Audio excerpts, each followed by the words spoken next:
Karibu mpenzi mfuatiliaji wa Azimio TV. Kama ni kwa mara yako ya kwanza, na kuomba usikose kusubscribe, kushare na kucomment. Channel hii inakuletea taarifa kila wakati.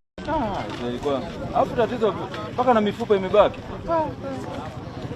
Sio limewaponda kweli. Kwa nashindana baada ya kuchukua wanafunzi mjini kuwapeleka Kanyeri sekondari, wakati wanarudi walikuja wanashindana. Lakini mmoja aliwahi kupita. Hao wengine wawili ndio wakachelewa kaigonga treni kwenye ubavu. Mwingine amepelekwa paka kule, mwingine alikuwa amelala hapo. Ile kaponjeka hadi ubongo umebaki pale. Kwa kweli limekuwa ni jambo la kuhuzunisha sana, kwa sababu vijana hawa bado tulikuwa tunahitaji ni nguvu kazi ya taifa. Lakini tulikuwa tunapenda pia kutoa ushauri kwa vijana, hasa wanaetumia vyombo vya usafiri kwa ajili ya kuhudumia wananchi.